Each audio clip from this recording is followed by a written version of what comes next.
Then something happens where you have to pivot and you're like, oh man, really thought where we were going was good.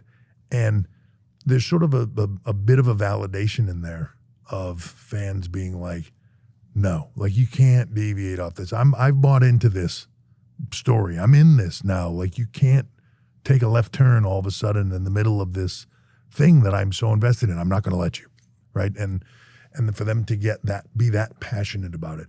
I didn't watch it, but like Game of Thrones, when people were so upset, like at various points when the story would go a different way or at the end of the season and stuff. To me, when people were thinking, man, they screwed up, like they did this or whatever, I'm like, no, they didn't screw up. Like people are that passionate about their show. There's no screwing up there. Like people were that invested that they were losing their minds over them having a bad episode or a storyline that went the way that they thought it shouldn't have go.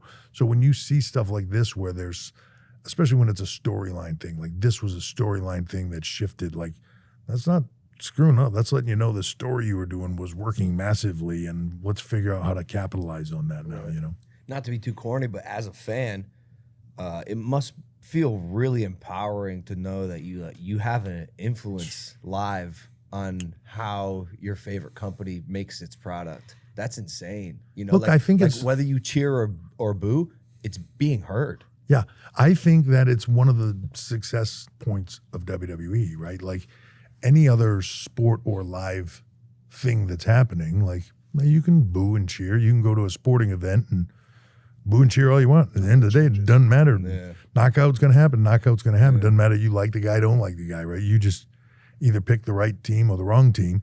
But in what we do, like that, everything we do is for that reaction.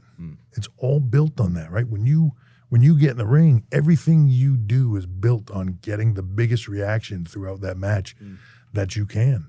There was the moment the other night where Cody got to rock for the first time.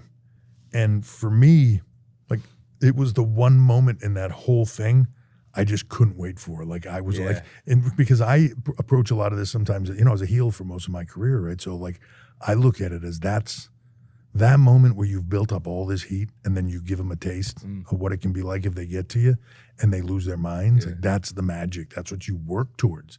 And I don't know, a lot of guys see it that way, but that's really what it is.